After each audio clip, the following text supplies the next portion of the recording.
Welcome back everyone to Let's Play Heads Will Roll Reforged, episode number 5 I guess. So let's look at, as he's been affectionately named by several people, Random Peasant. I think Random Peasant number 1 was one comment. He's done extremely well for us. He's lasted quite a long time. And I always feel like this is when an RPG really shines. When you have a character who just, he just ends up being a hero out of nowhere and you kind of become more attached to him. Any game where you become more attached to the character, almost in spite of yourself. This guy was just supposed to be garbage, and he's just like he's emerged as a character who's made it a lot farther than I expected him to go. Anyway, looking at his renown, he's taken out, I think we had Old Sergeant as of last time, which means that last episode we took out 4 new people, French footmen, experienced militiamen, and 2 inexperienced knights. Unfortunately, we're in the thick of it here. If I remember from the very end of the last episode, we're now trying to survive a charge of people pretty much completely on our own. And I don't think it's completely on our own. I think we have one person with us, but it's quite a number of people that we're going to have to survive here. Previously, the knights we faced, I believe that they were fatigued when we fought them. I don't remember now. But these guys aren't. And they are, they're not quite as strong as those knights we're facing, skill-wise. They certainly do seem very well armed and armored. Okay, this guy has our poison. This guy has no poison. Yeah, a Messer is a very dangerous weapon, damage of 10 you can see. I still actually prefer to get rid of the scimitar first because I don't like the poison damage. So we know we have our work cut out for us. And the first move might be to break this guy's shield though, because I don't know if we'll be able to hit the guy in the back. That's not a bad percentage. What are we on? Balance stat? Okay, that's really not that bad for an opening round. Now, what's his neck armor? It's due to the Aventail. So still neck armor of 5, and this gives neck armor of 5 as well. Huh. Anyway, let's go ahead and do a limb shot. Which, this is going to be armor of 7 for the limbs, but that 40% chance, I guess we're just going to rely on that.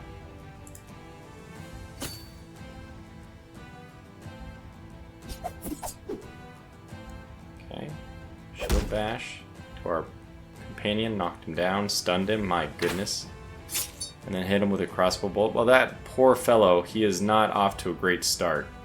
That is for sure. We're going to try to get rid of this guy still as quickly as possible and move into defensive. Oof. Very difficult to move to defensive. We might not move to defensive just so we can get a hit in a little bit faster. Yeah, I think we'll go with it. So we've been landing the 60% hits, but we have not been landing the 60% bypass the... Oh my god, this guy is just getting wrecked. And they landed the feint against him. Well, we need to do our part since they're not focusing on us at all, and I feel like we are not able to contribute quite enough, but we're going to continue. What? Did not... Oh, we broke his leg. Okay, well that's actually quite good. I think agility is also used for your 2 hits, so hopefully this poor English soldier has like half a chance to survive now. Good, he actually survived that. Yeah, English soldier. Let's go ahead and go on defensive and maybe go ahead and start respiting a little bit. I'm going to recover first, just to make us... Ugh. I mean, it's funny because when you have a fellow soldier fighting with you, it does change the dynamics. Oh, never mind.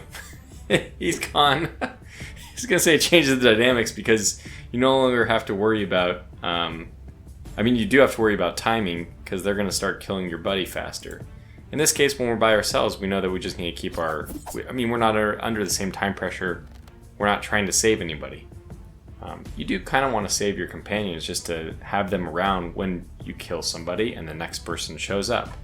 So now that we're on our own solo, I think one of the best things for us to do is going to be to try to fatigue these guys out, at least one of them. And for me, I think we want the first one to be fatigued out. Reason for that, we want one of them pretty much combat ineffective before we kill the other one. So they bring in somebody who is, they have a fresh body, but we only have to worry about one person at a time.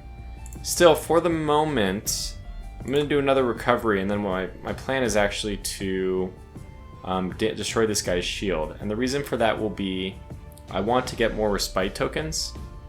And you get 2 respite tokens for doing a split shield, even though it's 17 stamina. The major ones, you get 2 respite tokens for. So technically, because we get 2, we have more total stamina recovery for doing that. We actually lose stamina on a primary attack, I think. I think our fatigue recovery is 13? Yeah.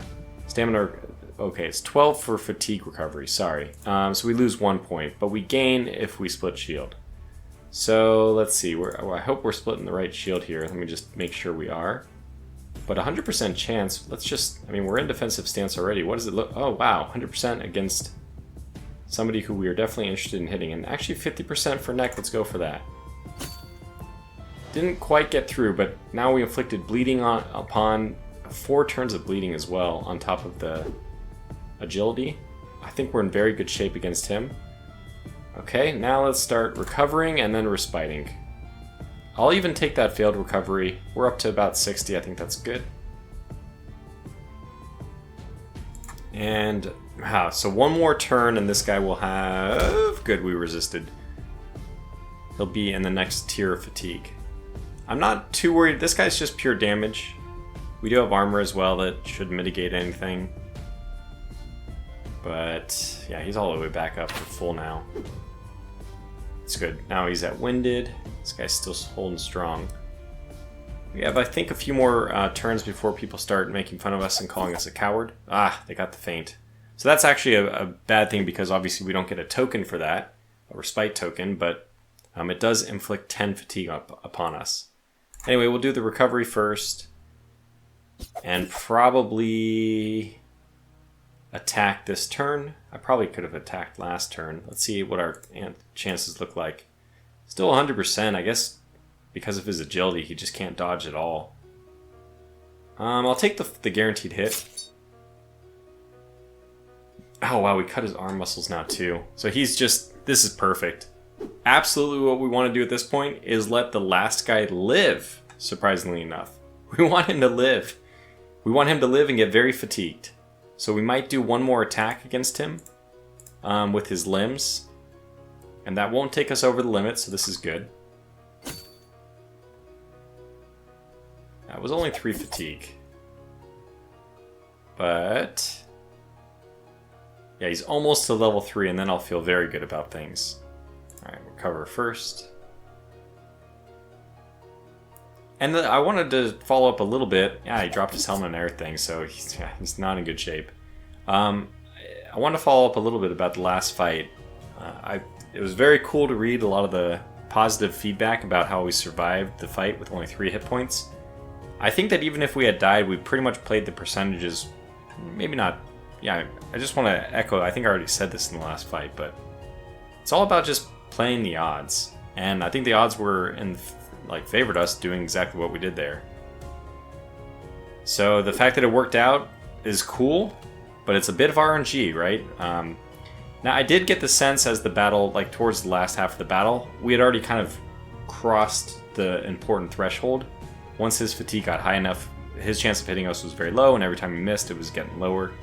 So, okay, let's go ahead and respite 1 time here. So I do want to break his shield next, and that is very stamina intensive. Stamina and fatigue intensive. But just in case it hasn't been clear, stamina is equal to fatigue in terms of the cost. If you see something that does stamina, it also does fatigue. But the recovery process is not quite the same. Recover for us is 13, and I guess that's based on some kind of combination of endurance and coordination. Whereas endurance is the only thing which governs fatigue recovery, as far as I know. Alright, let's go ahead and do our attack against the shield. Shields usually are pretty easy to hit, so you can most of the time you can do it from the... ah, dang it. From the defensive posture. Still, it's our turn. We're going to go ahead and recover first. I know we can get rid of this. We could use a canteen or something like that, but I think we're just going to try to hold... ah, man, we could... I don't really know how the percentage chance works for recovering with coordination. You'd think with a coordination of 9 we wouldn't be in such bad shape, but anyway. Okay, cripple head, when you see that you get a little bit afraid, but look we're back down to fresh.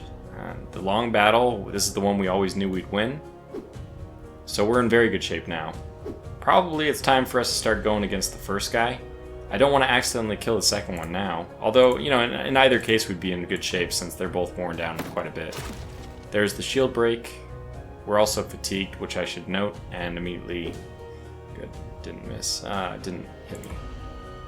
Rectify that. Okay, we're back to status 1. This guy's very low. I still am gonna exercise caution and recover probably a few times before we go back against this guy. If he attacks me now and gets low on his stamina, I will attack.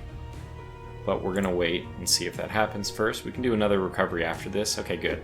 That's the opportunity I'm looking for. He's no longer has his shield. Shield broken icon is right here. So let's go ahead and go in. Let's see what we got. By the way, what is his armor? He's wearing combined armor, which is very strong typically. Yeah, his limbs is weakest here, 735. He's got a pretty strong helmet. Looks like neck coverage for him is going to be 20, but very strong 20 too. So the armor is 12 and 12. Yeah, it's 12 and 20. Well, 20% is not huge. We could also do an overhead strike. Maybe that's what I want to do. 100%, 80%. Let's get this guy out of here. Still did 18 damage, even partially blocking. Did take us into the winded, but this is on his last legs, so we'll respite that back. There we go. Still haven't had to use the canteen or anything like that. We also want to recover. I probably should have recovered first. Once I think the tired stages are the only impact is not the actual number, but just the stage you're at. So fresh 0 versus fresh 54 out of 73 should be identical. I just feel, I'm pretty sure that's the case, but it's just a guess. Alright, let's do that recovery and fail again. Already round 30 here, but at this point we could go as long as we want. I think they're almost at a 0%, maybe even exactly a 0% chance to hit. So we've done our job. Just as long as we keep our stamina high enough, we'll have a high enough dodge that we don't need to worry about it. And that's probably the point in time where we'll go ahead. I see him reloading his crossbow, which makes me a little bit nervous. We're 19 fatigue away, but this should be less than that. This is 17. Okay, let's do it. Got him. That's going to give us a lot of respite tokens as well. There's our new fresh guy, where we'll recover first since we're already in good shape otherwise. Check feint, missed. That's kind of a nice thing for him to start with, because it's not an attack where I might be a little bit weak. We also can start... I think we're going to go for the first guy first. This guy is completely exhausted. He's basically combat in effect. Don't need to worry about him. What do we got here? Long sword, so it is two-handed, length 3, which means it'll have a little bit more higher to-hit chance than anybody with a shorter weapon, like this guy's length 1 weapon. Still not high enough to hit chances. What I'm going to do is use this time to respite and recover even more. I can actually switch over to, if they're going to do a lot of the feints, I should switch over to balance stance. But I suspect that soon enough, I mean, it's got to be coming soon, right? He's going to do an actual attack. In that case, defense is better, just like that. Yeah, and now he's getting a little bit lower. We're going to continue to lower our fatigue so that we're ready as soon as there it is, gets himself low enough on stamina. Switch back. You guys are probably very aware now of the mechanic, and I probably don't need to talk about it all the time. But it gives me something to do while I'm sitting here playing. Yeah, we're going to take this 96%. Jeez, man. 2 hits and this guy's out. But we'll go ahead and take our time. Just in case there's another one beyond him, I'll respite a whole bunch. Recover first, since we're already at tier 1. And I think you can hold control and actually speed things up a little bit, although you can't see what they did if you do that. So let's just watch what the first guy does. Miss. Okay. Yeah, I don't know if I like that because I can't really see it. It looks like he did a sword slash body, maybe? I don't know. So I probably won't do that, but anyway, we'll continue. It'd be nice if this could go twice as fast. I just want to barely see what they're doing, or if there's a log, that'd be good. Oh, did he succeed with his feint? He did. So we'll recover. And then we'll respite. Although maybe I should hit control. It's the thing is I need a log though, so I can see what they did. But I want to be able to click my next move very quickly. Guess you can't have everything. Okay, there's the reputation timidity. You know what? We don't care. First of all, there's nobody else around. They made it very clear that everyone else retreated. How would they even know? Why would we be getting a timidity check if we're the only one left standing on the holding the line? It'd be very weird, very hypocritical for people who fled the battlefield to turn back, look at some guy not attacking with his weapon and being like, what a coward. I don't know about that. And we've been doing this on the offensive stance. Am I crazy? It just shows you how the high stamina really has a positive impact. 70% chance for neck. It's not great, but we'll take it with a... Will we take it? I feel like we'll just hold out here for one more respite, wait for him to do his attack, and then we'll go in. With 1 stamina, this guy's going to be very easy to hit. We probably don't even need to go to offensive, but we can. Well, you know what? We don't need to, because we're going to be able to hit him probably with 100% like this. And there he is, he's gone. Situation on the battlefield is shifting. The battle might soon coming to an end. Well, that's good news for us. We probably have 5 rounds then. I think that's usually the 5-round indicator. Round 46. We'll go to... we'll stay in balance because that'll help us against feints. And defensive doesn't help against feints. He's not going to hit us with a normal attack, but feints are usually kind of one of those things that they actually can get lucky with. Woof! Of course, I'm still holding my breath when I see a crossbow bolt coming at me. Slash to the neck, I feel like that's gotta be a 0% chance. Okay, let's go ahead and finish this battle. And you know what? We don't need to do that. Ooh, this is tough. Well, his head is not tough at all. Battle well fought, Mr. Nameless Peasant number 1. With a brief pause in the fighting, you have an opportunity to loot the enemy corpses. Yeah, I mean, first of all, there could be great gear here at this point, and we have almost no fatigue to recover. Wow. Okay, yes. There's a lot of good stuff here. Face protection. Steel chops that can be attached to a helmet, granting it additional face protection, designed for bassinet or Sallet type helmets, but it might work with some other models too. It's only cost 30. We have 6 inventory spots, so well, I guess we can get everything here. The Great Axe is good. Heater Shield's good for prestige. Probably swap a few items around just to show. Great Axe is 2-handed, right? That's only 5 prestige, which is still higher than my old halberd. But the old halberd's been really doing well. So yeah, and we have Kite Shield, which is 7 prestige, versus Heater Shield, also 7. Okay, good. Those are both good shields too. I mean, this is a good weapon, but I'm not overly fond of the swords. I feel like you probably need to go to an agility build. So that, I think does lunge use agility? You need something which penetrates armor, because you're going to have a hard time with shields and armor. That's the real downside. Okay, so what other... We don't even need to heal, because I think we took 0 damage so far, which is just awesome. I also don't think we have any reason to drink. Okay, well, let's proceed. You are fighting at the limit of your capabilities, but the forces are too unequal. The fresher and larger detachment of the French simply squeezes you out of fortified positions. Of course, there can be no organized retreat. The catastrophe comes spontaneously, with the flight of a handful of soldiers, exhausted by the heavy battle and surrounded by the French who came from the flank. The 2 running fighters are joined by a 3rd, followed by a 4th and a 5th, and so on. The firm defensive lines begin to crumble like a card house, and what was just a few moments ago was a few fleeing people now turned into a mass retreat. Look, it's not really the right time for us to fight on or retreat or anything. I feel like we could fight on. This is very tough for me. I'm going to retreat. You don't even need to convince yourself that considering the catastrophic situation around you, joining the retreating soldiers is the only option left. By the way, let me also give a reason for this. I think if I stay and fight, and I don't remember, I'm sure I've done this before, but I believe if I stay and fight, I will actually be taken into prison. And I don't want that to happen. You run for your life, leaving behind the sergeant and a few other brave fighters who have not abandoned the defense. So these things are okay for me, virtue lowered, reputation lowered, but the stat penalty for being in prison is not, that's in my opinion much worse. In an effort to complete your defeat, the French set out in pursuit of the retreating. Both sides pretty much fizzled out during the fight, and therefore, from a sprint, this race quickly turns into a marathon. Thanks to your impressive stamina, you easily break away from your pursuers and, together with other survivors, safely escape.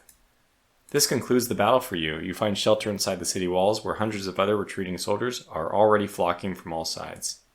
Seeing this picture, you can guess about the outcome of the battle of the two armies. In the following hours, more and more groups of warriors, militias, yeomen, and rare companies of knights led by lords arrive in the city in an endless stream. The field of the recent battle, which is clearly visible from the fortress towers, is completely left to the French, who are actively plundering a small part of the convoy taken outside the city walls. Your worst fears are confirmed in the late afternoon when the Prince, Earl, and Counts Canterbury and Sunderland return to Cambrai with a small retinue of knights, escorting a covered wagon adorned with the French royal coat of arms. Rumors of that King Edward, who was heavily wounded in battle and now is barely clinging to life, immediately spread throughout the city. And closer to midnight, when you are on guard on one of the fortress walls watching the celebration in John's camp, the bells of the city churches one by one start to toll, marking the end of the life of another English monarch. For whom the bell tolls? For King Edward, for De Roche, for missing Bartholomew, or perhaps for heartbroken Eva. Note that we don't know any of these people because of our quest choices, which makes it very weird that they're still included here. Does it mourn the defeat of the English or proudly declare the victory of the French? Standing alone on the cold fortress wall separating the two camps, you suddenly realize that it tolls for you. Further events are developing quite rapidly. The prince saw no further point in continuing the war and was much more concerned about an early return to England in order to officially take the throne and avoid a potential crisis of power. But not everyone supported him. The leadership of the English army was quickly split into two irreconcilable camps, with a clearly defined war party, a group of influential commanders led by Lords Canterbury and Sunderland, who demanded bloody revenge for Edward and the continuation of the war to a victorious end. To avoid an even deeper split, the prince spent several days trying to maneuver between different approaches. However, after countless councils with the lords and the exchange of several dozen messengers with the French, he made a decision to make peace. Many people reacted with indignation to this turn of events. However, despite all the efforts of the supporters of Count Canterbury, there was still no mass discontent in the army. Exhausted by a long and rather unsuccessful campaign, the majority of soldiers and commanders were eager to return home, albeit without much war spoils. After hearing about the conclusion of peace, Count Canterbury, spitting on subordination, left the army and, with a small detachment of his people, immediately left for England. Sensing danger, Prince Edward hastily concluded all of his affairs on the continent, dismissing mercenaries and handing over what remained of the army to Thomas Marshall, whom he instructed to return the men home as soon as possible. After that, the prince, accompanied by his closest retinue and Earl Northampton, rushed back to England. With the king dead and Canterbury, Northampton, and Prince Edward now gone, the discipline in what remained of the English army took a serious change for the worse. Bands of mercenaries assembled for this campaign with the prospect of generous war spoils, all of a sudden found themselves without a leader and without a war, but with a bunch of unfulfilled promises instead. Considering themselves betrayed and lied to, they started deserting the army en masse, flooding the neighboring regions and spreading a wildfire of small-scale wars and skirmishes all around this part of the kingdom. Thomas Marshall, left in charge of the army and unburdened with considerations regarding the well-being of France, decided to simply ignore the departure of mercenaries and concentrated his thoughts on getting the remains of the forces first to Dunkirk and then by sea back home. The mysterious death of the king, followed by an abrupt conclusion to the war with England, pretty much abandoning all of its continental armies, brought a collapse to the pre-war alliance. This resulted in the Flemish fleet refusing to aid in ferrying Thomas Marshall's forces back to the island, leaving this job to the much smaller and battered English fleet. Thus, the forces had to be returned home in very small portions, with many soldiers forced to spend the winter in Dunkirk, while awaiting their turn to go home. You also turned out to be one of these men. By that point, the supplies were all but gone, but you were pretty much left to survive on your own. It is during this period of seemingly endless waiting that you receive an invitation from Duke de Duc de Montfort, who offers you to enter his service as a mercenary. A promise of a regular salary and food on the table was a stark contrast to the harsh reality of starving yourself to death in wait of for a ship that, for all you knew, might never come. This opportunity seems like one you wouldn't want to miss. Leaving Dunkirk behind you, you lead a small band of volunteers to Brittany towards a new adventure. After 7 days of travel on a ship chartered by recruiters, you arrive by sea in the Breton city of Rennes. Oh my goodness, this is a lot of reading. According to sailors, for the longest time it was the richest city in the entire northern France, but recently things have not gone well here. After disembarking at the port, you leave your squad to unload and go straight to an audience with the Duke, under whose banners you will soon stand. Walking along the city streets full of life, you take a close look at what is happening around you, hoping to feel the local atmosphere. Your attention is immediately drawn to a fair number of armed people, both soldiers and civilians, with widespread fortification work, as well as a huge stir around any food shops. Even with your little military experience, you realize that this is a very dangerous combination. When food begins to run short and people have swords and axes in their hands, only bad things could happen. Upon reaching the upper city, you wander in its labyrinths for some time and, looking for help, ask one of the guards for directions. Hearing that you have come to meet the Duke, who should be expecting the arrival of your squad, he raises his eyebrows in surprise and remarks with amusement that the Duke is not expecting anyone for sure, because he's dead. He brushes your inquiries aside and escorts you to the residence. Okay, here we meet the second potential love interest. I think that this is not one I have to blow through for any concerns. It's a little bit more honest. I feel like it's not so lure you in with big breasts and all that. So I apologize for the crass language, but that's kind of the thoughts about Cecilia. So in the ducal chambers, where you, after a meticulous study of your documents, were brought by the servants, you were greeted by a young woman. Although you can't really call it a greeting. Short-haired and dressed in armor, she sits at the head of a large table littered with maps, plans, letters, and documents. Propping up her head with a hand, she looks off into the distance with an absent expression. Your appearance pulls her out of the swamp of her own thoughts. So this is Olivia, and Olivia is extremely interesting, not in necessarily a good way. There is, I don't know how much I should be spoiling about it because I may not be going down this path in the storyline, but Olivia holds some secrets. And there's a lot of interesting branching stories that can happen here. Not too much branching, but there's definitely some side paths you can take that will reveal or not reveal different things about Olivia. Anyway, who are you? Another messenger from the southern farm. If you bastard have brought me bad news again, then you better run right away, or I swear I'll chop off your useless head with my own sword. I'm afraid I'm not who you think I am. My name is Tortuga. I arrived here at the head of the squad of soldiers recruited in Dunkirk to serve under the banner of the Duc de Montfort. She froze for a second, but then her facial expression immediately changed. Finally, long-awaited reinforcements. My dumbass husband managed to do at least something right before he died. God rest his soul. There's a little bit of comedy in this. Forgive me this scene. I can barely control myself. I'm surrounded by complete idiots and fools because of whom I have already lost my peace, sleep, and several 100,000 florins. Wow, that's a lot of florins. And if this continues, then soon I will be left first without a city, and then most likely without a head. Unfortunately, I don't quite understand what's going on here. Oh, so the recruiters didn't explain anything? Well, how am I not surprised? This is quite in the organizational style of my husband. It's amazing that they were able to send you the correct address. Look, I think that we don't need to read all of this. I don't want to stop reading, though, because I don't want to do Olivia's questline again. Every time I play, by the way, this is where I've ended up with Olivia in Chapter 4 in Rennes as a mercenary. My dream is to go back to England with high relationship with the Earl. And it just hasn't happened yet, but I think we can. I'm hoping the next time it does. So, lucky peasant number 1 has got to die so we can get us out of this. I feel like I'm trapped in a... It's Groundhog's Day. Knowing how he and his people do business, I would not be surprised if, instead of Brittany, you were sent to Britannia, or to Reims instead of Rennes, or I think I understood the analogy, so what's going on? Oh, I'll tell you what's going on. His late majesty, the Duc de Montfort, decided for no apparent reason that his lords managing the surrounding farms had too much extra money and decided, so to speak, to shake them a little. We thought, or more precisely, he thought that they would make concessions if they were scared. But these bastards, instead of just paying us, hired these rogue mercenaries who flooded everything here after the war in Flanders was over. As a result, when the Duke with a small force went to one of the farms to collect the money, the mercenaries ambushed and killed them. And overnight I lost not only all of the soldiers who were supposed to guard my city, but also Frossard, the head of the guard, and the only proper warrior in Rennes.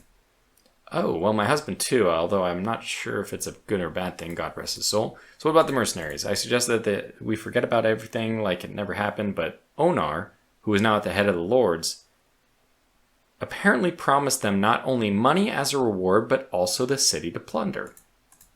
Of course, they have no guts to storm the fortress walls. So for now, these filthy dogs have settled down on the surrounding farms, cutting off the city's supplies. They plan to starve us out.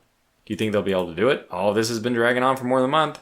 There was an abundance of supplies in the city, but now they are slowly evaporating. I arranged a sea supply route with the merchants, but it's expensive. I won't be able to feed the whole city for long like this. There is still time, of course, but it's running out. Why aren't your troops doing something? Your city is full of armed men. Ha, really? I have a lot of armed men, but they are no soldiers. The dirty-ass peasants with daggers, spears, and log cleavers won't be able to do much. And all my knights, to hell with them, quarreled among themselves and are now too busy with intrigues and settling personal issues. Intrigues? And a city is about to be occupied? You don't seem to understand. It wasn't only the head of the guard, Frossard, who got into the ambush along with the Duke. Everyone perished there. Seneschal, okay, a bunch of people we don't care about. And now my wonderful knights, and rather remaining knights, enthusiastically share the vacated post, taking advantage of the fact that I do not have enough power and authority to keep them in check. And all that's left for me to sit here for days listening to empty reports and coming up with useless plans for an offensive into which we will go as soon as we deal with the personnel issue. Although we might not go at all, Dupont, my new head of guard, for example, told me yesterday that the mercenary threat was grossly overrated. Alright, so we'll show some willingness to fight for her.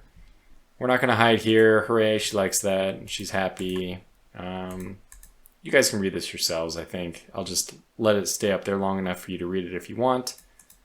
But I really don't have an interest in... Okay, there we go. Suicide Squad, City of Rennes, Breton. We have a new rank as Mercenary, and that gives us more money. Money that we will now have to very soon... Oh, relatively comfortable accommodations that is provided to you and your men on the orders of the Duchess allows you to get a chest that could be used to store equipment and loot. Okay, good. And we got Colossus working out for us, which is still paying dividends. I like to see that. Now we have squad management. I'm not gonna look at that, but if we had higher prestige, we'd be able to hire better people. In my experience, these guys just die so quickly anyways that it doesn't really matter. Weapon skill, two-handed axe. We'll take him, but he should be like last in the list, so let's take him last. We want somebody with maybe strength spear. That's not too bad. Endurance, carves. We're gonna get. That's the first person in our group. Coordination axe, endurance longsword. I like that one as well. And I think we'll go for strength spear and then Silent Albert last. Which I'm not sure if I can rename these people. It doesn't look like it, but it would be cool if I could rename them.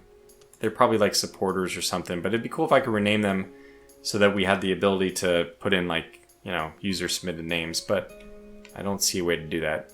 Anyway, I wanted Silent Albert last because he's probably my best person. I like the fact that he's got the weapon skill. If we can keep him alive long enough and he levels up, the other stuff will be... he'll be more defensive, he'll have better equipment, and then the weapon skill will really pay dividends. Anyway, so now we will always fight with one person behind us, and that'll be our squad mate. We can rotate between the 4 people. A death means that we only have 3, and they do retain injuries. Well, you'll see it soon enough. Anyway, I don't remember what we're supposed to do, so let me just go back to Olivia. Okay, because she wants us to do something. Onar's farm. And there's 2 other farms. We'll suggest a decisive strategy. Okay. We're gonna go in and attack them. And she's happy that we had a decisive plan. I don't really know why I'm trying to improve my relation with her. I don't really want to improve my relation with her. I think she looks great in the armor. Let me just put it that way.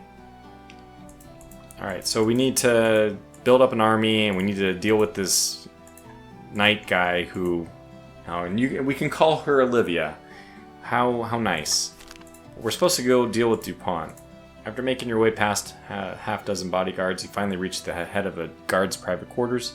There you find Dupont performing an extremely important task, trying on ceremonial outfits. The contrast between Dupont and Olivia is drastic. He is wearing a very fancy robe made of silk and fur, as well as several massive gold chains, while Olivia, who has her hair cut very short now, practically lives in her armor. Aside from that, you notice Dupont's small dagger, inferior in length even to a table knife, as opposed to a long combat sword that hangs on the Duchess's belt. Visibly irritated by your intrusion, Dupont reluctantly listens to you, and even before he says anything, you already know where everything is going.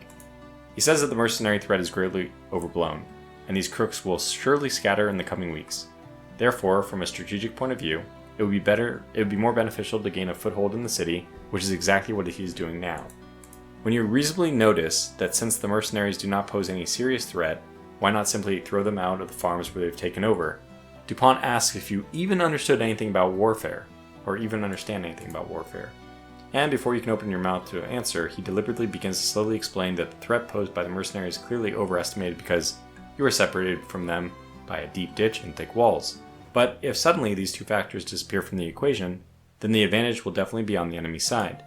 Dupont also tells you that while you were relaxing during your sea cruise, he and his men conducted several battle reconnaissance missions and found out that the mercenaries, who were tough to begin with, now got hold of some kind of potion that makes them incredibly ferocious in battle and basically immune to pain. These clashes naturally ended not in favor of the townspeople, and now most of his knights refuse to oppose the mercenaries again, at least as long as such an advantage is on their side. Therefore, if you really want to get help, you have to somehow figure it out first. This is where your conversation ends, as Dupont makes it clear that if you don't leave him alone right now, he will order his boys to throw you out the window. Okay, so that's that. We still have a blacksmith here who can repair stuff, but I don't think we have anything to repair. We do have a fair number of items that we've collected, so let's go ahead and go to the trading area so we can sell them.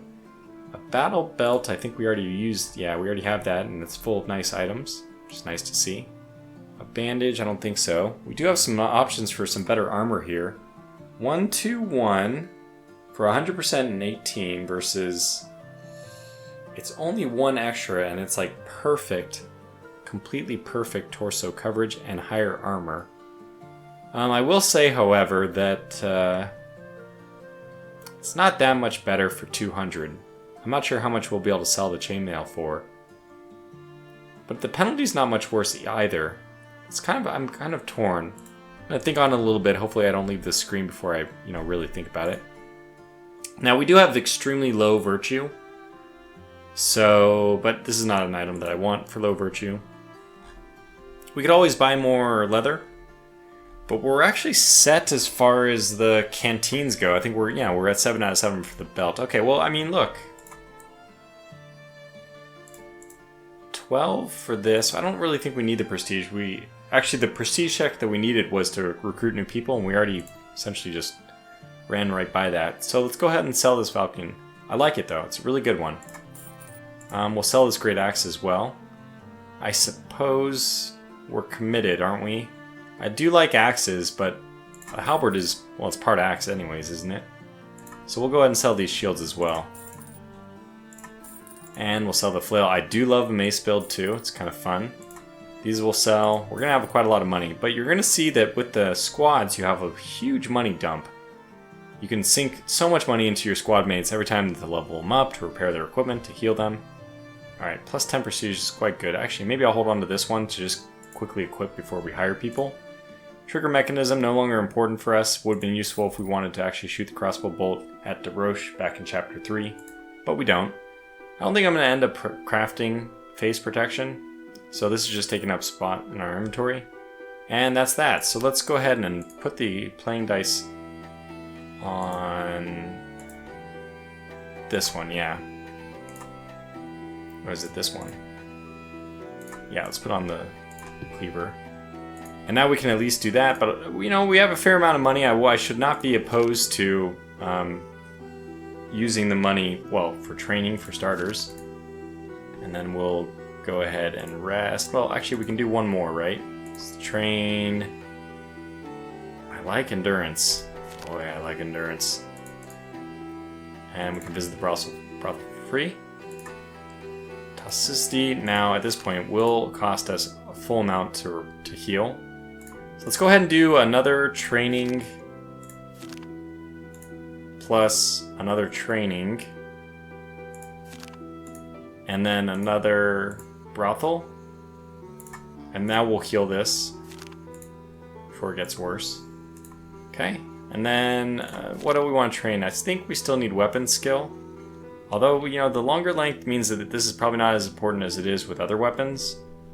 I still think it's useful to do. By the way, what are our quests right now? I forgot. So we still have this eye for an eye with Ruffin, who's going to be around these parts. Prevent the rebels, talk to Dupont about possibly combining arms. He wants us to do reconnaissance missions.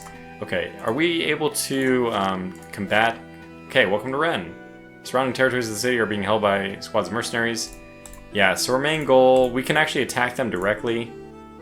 Yeah, so the first thing is to scout, but we're going to see mercenary forces pop up around the map, and our goal is going to be to wear them down so that Rennes forces are maxed and mercenary forces are at zero. That's the ideal.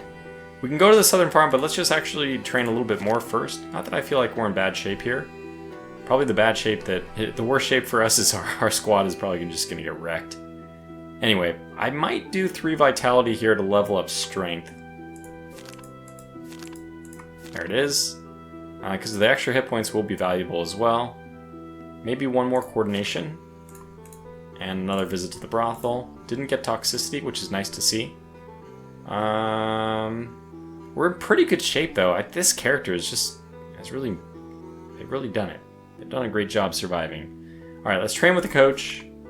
Is that our talent point? Very good. So now we get plus 5% chance to hit. Fantastic. That's really what I wanted to get done. So let's go ahead and rest and gamble. Okay. We can actually even start things with a small amount of fatigue because I don't know, we'll be able to work it out. Could have also visited the bathhouse, honestly. We have a fair amount of money, but... Oh, you know what I didn't do? Because I'm stupid, is I didn't get that armor. Oh well, it's not so bad. I mean, but I probably should have gotten that whatever it was when I had the chance. Hauberk is slightly better, but look at the skills. The attribute penalties are just too much worse for me. Just for 2 armor, not worth it. Now, if you get your crafting skill up really high, you can actually combine 2 armors, and the attribute penalty will be lowered. So you can get like really good armor for like almost free, almost no attribute penalty at all. You know, much better armor with lower than some of the lowest armor like attribute penalties. It's fantastic. So crafting is really, there's a real benefit to it, which I didn't know about. I didn't really expect when I first played. Okay, let's go ahead and travel. Oh yeah, now we have these easy encounters. So let's just do this. Leading your men, you embark on a daring sortie out of the city, hoping to defeat a small band of mercenaries spotted nearby. I probably can take on medium no problem too. Let's swap out our dice though, before I forget. Still have medicine, but we haven't really needed it, have we? Okay.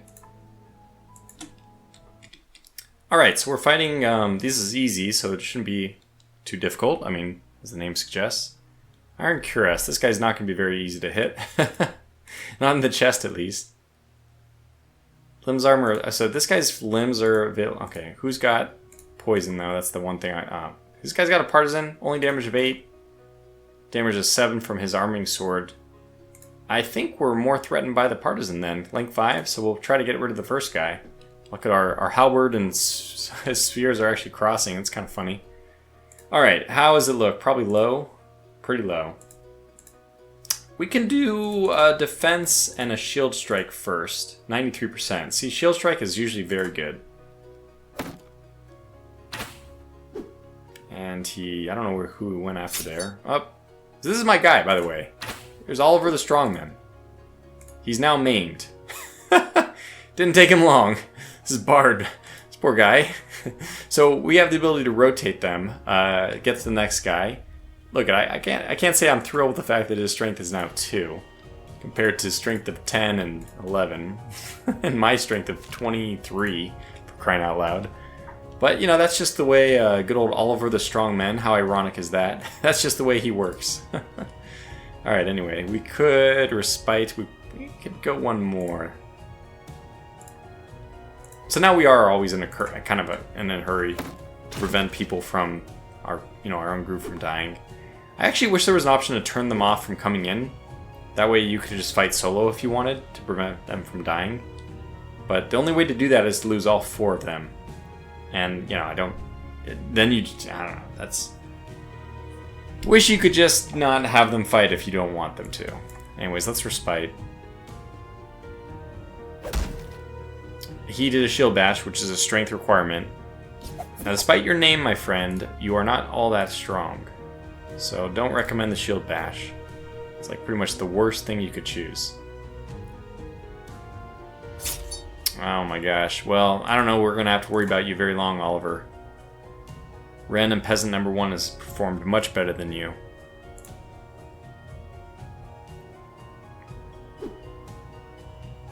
I mean, I guess they're wasting their attacks on him. They'll be fatigued. Let's see. We'll probably want to go ahead and kill somebody soon, right? Who do we want to take out first? Well, who's got more... Let me just look at the percentages here. Neck is completely open. Limbs are open. That's for the first guy, I guess. Then we have... Neck is completely open. Okay, let's go ahead and do it. I'm going to go ahead and move into a balanced stance just to really take this, to risk it with an overhead strike. Oh my gosh, we almost one-shot that guy. Holy cow! Drops his helmet, uses wine, and he crippled poor Oliver. Oliver! We'll go back and respite. I don't know if Oliver's going to make it or not. We could rotate him out. I don't know. It might be worth it just to not rotate him out. Let him die.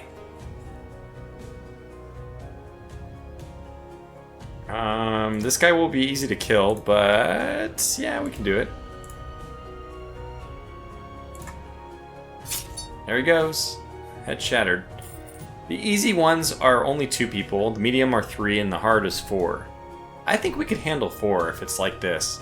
But again, I don't really want my people fighting. Yeah. Anyway, let's try to reduce our fatigue so we don't have any strategic MAC penalties. Just let Oliver fight this one out. He's got it. Go, Oliver. You can do it. Good, Oliver. Great job dodging that one.